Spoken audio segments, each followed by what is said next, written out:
Hello and welcome, fellow users of the internet. My name is Noah and you're watching Asphodel Merchants. Alright, we're winding on down. These next two videos should be a heck of a lot shorter than the other ones. The gold and colorless section are way smaller than our color ones. Let's go ahead and get right into them. Alright, make sure that these are 500 too much. 400 is just right. Alright, first up we got a weird one. Agatha of the Vile Cauldron. Red and a green for a legendary creature. It's a human warlock, and it's a 1/1. Activated abilities of creatures you control cost X less to activate, where X is Agatha of the Vile Cauldron's power. This effect can't reduce the mana in that cost to less than 1 mana. 4 colorless, red and a green. Other creatures you control get +1/+1 and gain trample and haste until end of turn. Okay, so this activated ability is also reduced by Agatha's first ability. So 1, if you can somehow get Agatha to 4 power all of the time, you will have won the game of Magic the Gathering, just in general, because you'll always be able to activate it. You'll even be able to activate it for just a red and a green more than once, and give all your creatures +1/+1 trample and haste. So that will be really cool. I don't know how many other creatures you're going to have that have the activated abilities. I looked through and didn't see that many that just jumped out at me as like, oh yeah, once I'm reducing the cost of this is what I'm going to be doing. I'm going to give Agatha a tentative A. It is a mythic rare. I assume it will be powerful. It might take a little bit of work, but not that much. I think in your red and green deck, just asking you to have some way to make your creatures even more powerful is going to be good enough, and giving your other creatures trample and haste is going to be really good when she survives. So, A for Agatha the Vile Cauldron. Alright, next up we have the Apprentice's Folly. 2 colorless and a red and a blue for a saga. Chapter 1. Choose target non-token creature you control that doesn't have the same name as a token you control. Create a token that's a copy of it, except it isn't legendary. It is a reflection in addition to its other types and has haste. Chapter 3. Sacrifice all reflections you control. I am not that impressed with this card at all. I think I am going to give it a D, trending towards F.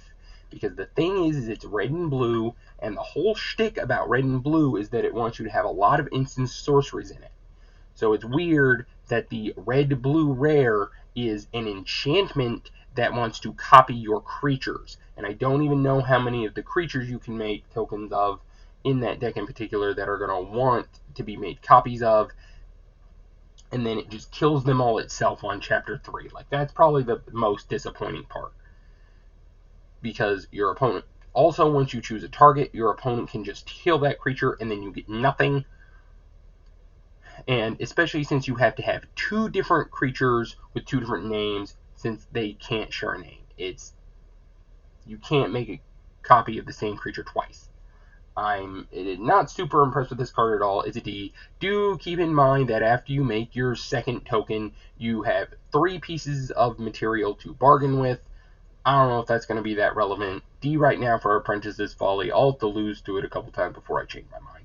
Alright, next up we have Ash Party Crasher. Red and a white for a legendary creature. It's a human peasant. It's a 2/2. It has haste, and it's got the celebration mechanic. Whenever Ash Party Crasher attacks, if 2 or more non-land permanents enter the battlefield under your control this turn, put a +1/+1 counter on Ash. This is a C. It's a very good C. Would like to give it more, but of course being a gold, cheap, aggressive creature, it is not splashable like some of these other ones may be. It really only will go in the red-white aggressive deck, and for that reason I'm just going to give it a C. Alright, next up we have Ariette of the Charmed Apple, colorless and a white and a black for a legendary creature, human warlock. She's a 2/4. Each creature that's enchanted by an aura you control can't attack you or planeswalkers you control. At the beginning of your end step, each opponent loses X life, and you gain X life, where X is the number of auras you control. So that first line of text is kind of flavor text.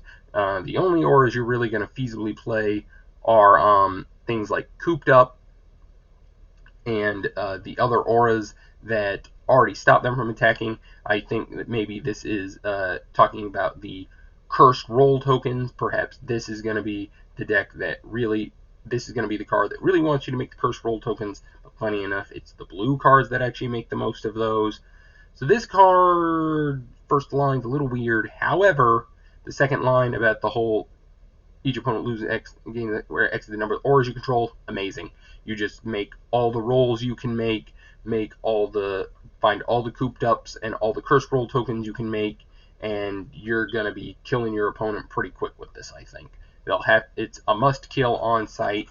This is an A. I think it might trend towards A+. It is a mythic rare. I do think I'm gonna go ahead and give this an A+. It's not the A+ist, but I think this is a really powerful card. And it also works right off the bat, by the way, being at the beginning of your end step.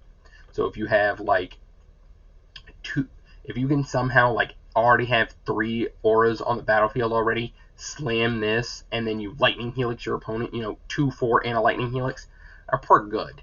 I'm gonna go ahead and give a tentative A+. It's also a build around. This is kind of a build around grade, but I don't think it's going to be a build around that's really going to ask that much of you.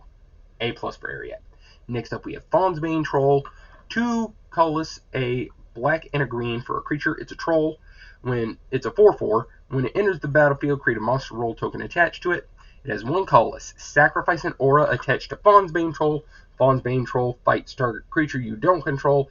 If that creature would die this turn, exile it instead. Activate only as a sorcery. That activate only as a sorcery part is a really big knock against the card, but that really big knock only knocks it into regular old A. If it wasn't for the only as a sorcery, this would be a straight up A+, but I think it's only going to be an A right now. But it is still really good. It's a reason to be black and green. I think you'll be happy with it most of the time you get to cast it. Alright, next up we have the Goose Mother. X, green, and a blue for a legendary creature. It's a bird hydra. It's a 2/2. It's got flying. And the Goose Mother enters the battlefield with X +1/+1 counters on it. When the Goose Mother enters the battlefield, create half X food tokens rounded up. Whenever the Goose Mother attacks, you may sacrifice a food. If you do, draw a card. I think this is also going to be another A+. This card's super good. At just 3 mana, it's a 3 mana 3/3 flyer, and when it attacks, you draw a card, or if it doesn't get to attack, they deal with it. You get a food left behind, helps you survive and stuff. It also gets to sacrifice your new food. It's also very splashable. It can go in any deck that is blue or green, especially since being an X casting card, it likes being cast late. So you find it later in your 3-color deck, it's even better. So A+ for the Goose Mother. Next up, we have Greta, Sweet Tooth Scourge. Colorless and a black. Colorless, black, and a green for a legendary creature, Human Warrior. Is a 3/3. When Greta, Sweet Tooth Scourge enters the battlefield, create a food token. 1 green, sacrifice a food. Put a +1/+1 counter on target creature activated as a sorcery. Blech. Or colorless and a black, sacrifice a food. You draw a card and you lose a life. We've got another A. I'm not going to worry about the curve on this. Normally that's the thing that gets me because, these are the gold cards of the signpost. They should be really good. So, A for Greta. She definitely deserves it, especially if you can cast her something on, turn 5 and have her and the activation for the food in case they have a way to deal with it. A for Greta. Next up, we have Hilda of the Icy Crown. 2 colorless. White, blue, for a legendary creature. Human Warlock. It's a 3/4. Whenever you tap an untapped creature an opponent controls, you may pay 1. When you do, choose 1. Create a 4/4 blue, white and blue elemental creature token. Put a +1/+1 counter on each creature you control, or scry 2 and draw a card. A+. I would say this is just a build around, except if you somehow build a blue and white deck that doesn't have a single tap another creature your opponent controls card, take a picture of it and send it to me, because it's unbelievable. There's almost no way that should even be possible. And if you do any of those, if you get to activate even one of these abilities, it's amazing. A+ for Hilda, no doubt about it. Alright, next up, we have Johann, Apprentice Sorcerer. 2 colorless, a blue and a red. For a legendary creature, human wizard, it's a 2/5. You may look at the top card of your library anytime. Once each turn, you may cast an instant sorcery spell from the top of your library. I hate this card. I mean, it's just the only once a turn, just doesn't help at all. Because, like, I don't feel like it's even going to work that many parts of the time, because it's only the instant sorcery. I feel like it's going to not be that easy for in the enchantment set to have all that many of them. And even whenever you do find one, you don't get to just keep going off. And, you know, whenever it's not working off, you've got just this dorky 2/5. With that being said, if it does ever get you more than 1 or 2 cards, it's a good enough payoff. So I'm going to call it a C, begrudgingly. I'm really not impressed. Alright, next up we have Likeness Looter. A blue and a black for a creature, fairy shapeshifter. It's a 1/1. It has flying. Tap, draw a card, then discard a card, and it has X. Likeness Looter becomes a copy of target creature card in your graveyard with mana value X, except it has flying and this ability activate only as a sorcery. This card is like an F. It is not very good at all. You don't want your looter to be an aggressive flyer. Like, those roles are just kind of fighting with each other. And the pay X to make it a copy of something in a graveyard doesn't work like you think, because it doesn't get any of the ETB abilities, it doesn't get any of the cash triggers, it gets nothing. So it is, you know, you kind of draw a card on top of getting the creature you already wanted, but plus 2 mana because you had to cast Likeness Looter. This card's bad. I'm not excited for this in the Fairies deck at all. Alright, next up we have Neva, Stalked by Nightmares. 2 colorless, white and a black for a legendary creature, human noble. It's a 2/2. It has menace. When Neva, Stalked by Nightmare, enters the battlefield, return target creature or enchantment card from your graveyard to your hand. Whenever an enchantment you control is put into a graveyard from the battlefield, put a +1/+1 counter on Neva, then scry 1. Here's the thing, guys. This card is never gonna let you down. I'll see myself out. But yeah, I think this is an A, almost trending towards A+. It's 4 mana Gravedigger Menace, which is a card you'd always play, and the extra +1 synergies from your rolls going to the graveyard and the scrying one is just really cool. I'm gonna put her in the top end of A. A for Neva, Stalked by Nightmares. Alright, next up we have Obira, Dreaming Duelist, blue and a black for a legendary creature, fairy warrior. It's a 2/2. It has flash and flying. Whenever another fairy enters the battlefield under your control, each opponent loses 1 life. We've got our aggressive fairies signpost payoff. It's a B. It is pretty good. It doesn't affect things quite as much as some of our A's, which is why I'm putting it lower. But it is a good enough card. I do think it's certainly better than the C's I've listed. So B for Obira, Dreaming Duelist. Alright, next up we have Rowan, Scion of War. Okay, apparently Rowan's a bad guy now.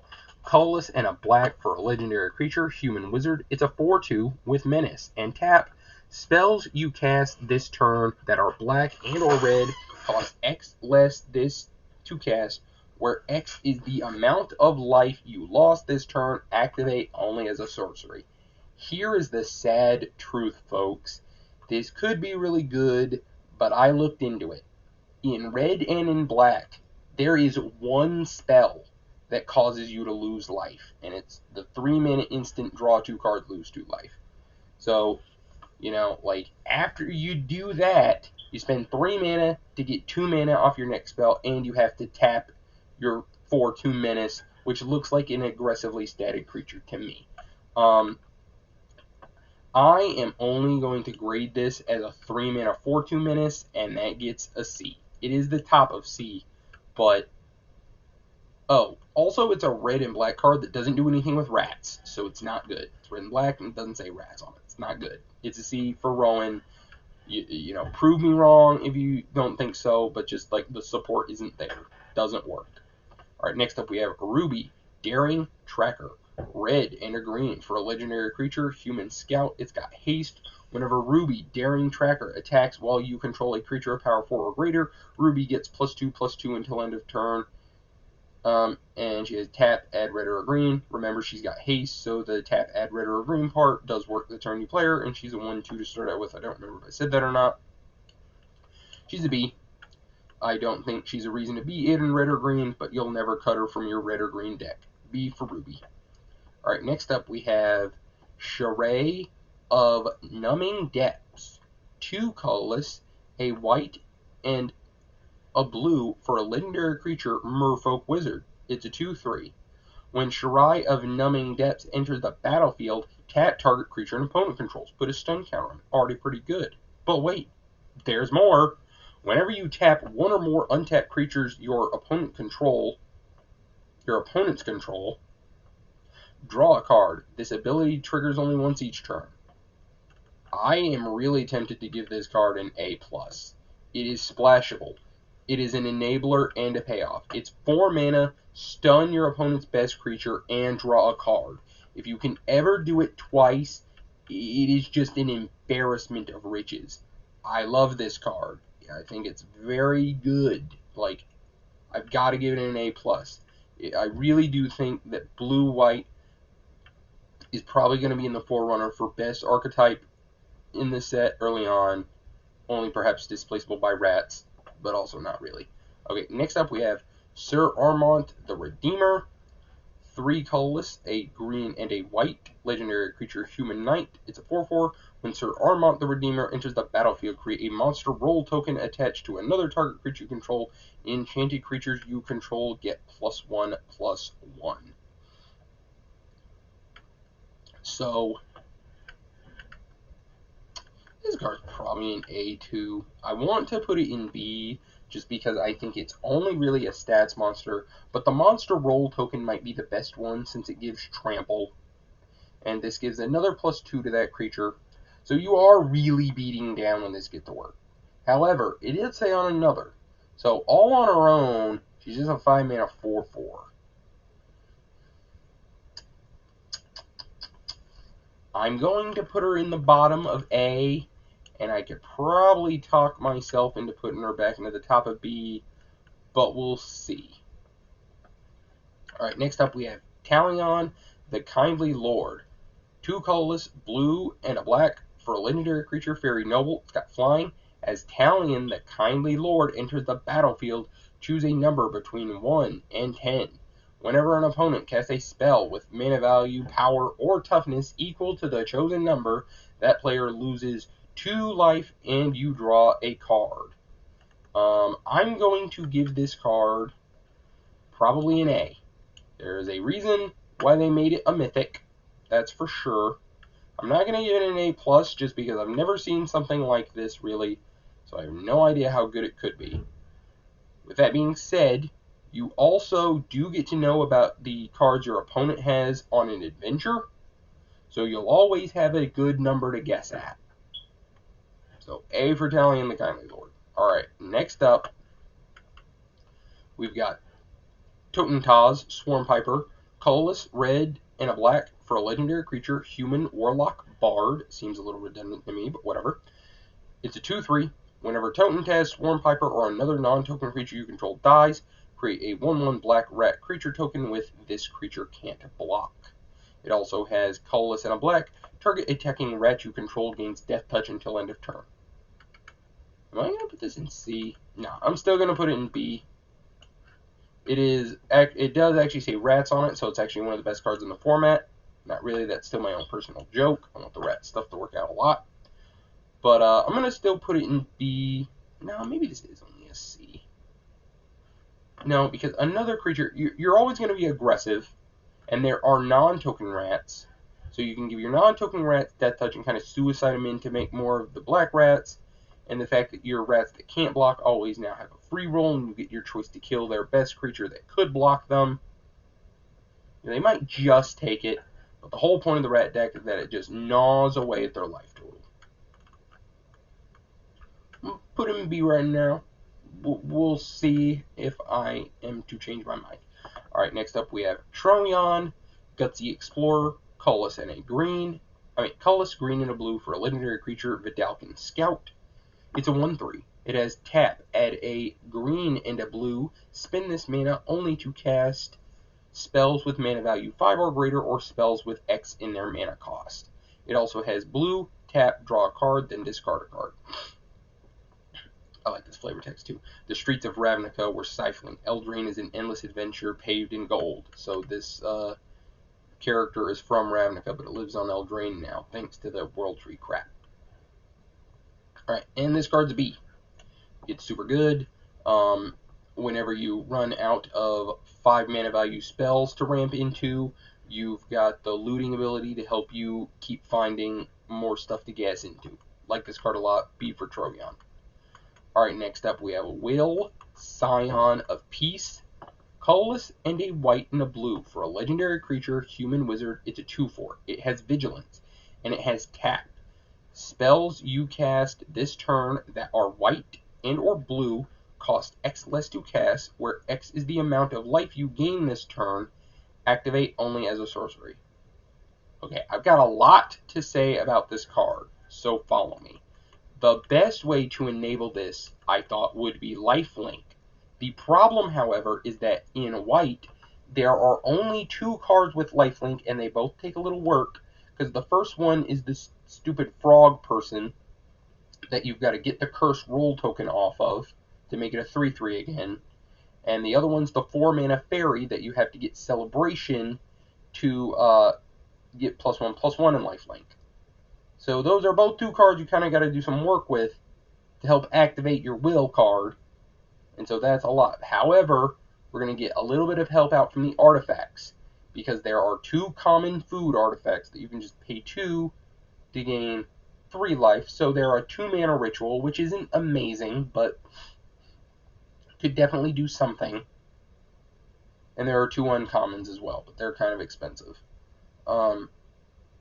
There's the apple and the other thing. You'll see them later. So if you really want to know how will works, keep those in mind. You also could get some help by splashing black or green, because those are the food making colors. So all that considered, I was at first really disappointed, because there's not a single way to gain life in blue, by the way, and it's harder to do in white than you would think. So I thought, oh no, Will's just like his stupid sister, it doesn't really work. But the fact that it has vigilance, so you do get to attack and then tap it after combat to gain the life, after you've gained the life probably, can help. All together, this is a build around grade of A. It is in the bottom of the A's because it is a build around, and what it's asking you to do is a lot, because you've got to have specifically the white cards that gain life, and there's not that many of them. You've got to have specifically the artifacts that gain life, and there's not that many of them. Or you've got to splash green or black, or splash this into your Orzhov or Dimir or whatever that. Yeah, or splash this into those to get the life gain. All of those things come together to make a powerful card. And I guess the floor of being a 3 mana 2/4 vigilance isn't the worst. So, yeah, sorry about all that mouthful, but that's what it is. Tentative A for Will, Scion of Peace. But be careful, this card could definitely disappoint you if you don't find all the right pieces. Okay, next up we have Yenna, Redtooth, Regent. 2 colorless, white and a green for a legendary creature. Elf Noble, it's a 4/4. 2 colorless. Tap. Choose target enchantment you control that doesn't have the same name as another permanent you control. Create a token that's a copy of it, except it isn't legendary. If the token isn't aura, untap Yenna, Redtooth Regent, then scry 2, activate only as a sorcery. I mean, there's almost no way the juice is worth the squeeze on this card, I promise you. Because there really aren't that many auras, and I think you have to have it be an aura to make it worth it, and you're not going to want to copy one of the roll tokens. That would just be embarrassing. Same name as it. Yeah, and you can only make 2 of the same one anyway. You can't just keep making them. And if you already had 2, then it doesn't work at all. but there is a saving grace, and that's cooped up. Cooped up's the white common, can't attack, can't block pacifism card. And so you can copy cooped up, pay the activated ability, sacrifice it, and then just keep copying it forever, and you always have the 4/4. It's a lot of work to jump through. I think I already made the juice not worth the squeeze joke. There's so many words that equal 5 mana, maybe exile a creature every turn. But even though it's horrible to look at, being able to do that would be pretty impressive. The whole, total, resolve your 4/4, have it not die, pay 5 mana every turn, exile a card is relatively powerful. I'm going to put it in the top end of B, begrudgingly. Alright. Next up, we have Belluna, Grand Squall, green, blue, and a red for the legendary creature, Giant Noble. It's a 4/4 with Trample. Permanent spells you cast that have an adventure cost 1 colorless less to cast. It also got Seek Thrills. 2 colorless, green, blue, and a red for an instant. Mill 7 cards, then put all cards that have an adventure from among the milled cards into your hand. This card is probably also an A. Being 3 colors shouldn't be all that impossible in this format. We've got a decent amount of splashing. I'm going to go ahead and scroll out now. The adventure part is pretty good. It should draw you a decent number of cards. If you somehow get Belinda and somehow no other adventures, I'm sorry, and you have my pity. But all in all, it should equal up to an A as long as you have any permanents with adventures at all. So, this is the gold cards. I'm going to go ahead and sign off. Like, comment, subscribe, and all that jazz. Follow us up for the next video. Share the content if you don't care. Goodbye. See y'all next time. I gotta sneeze.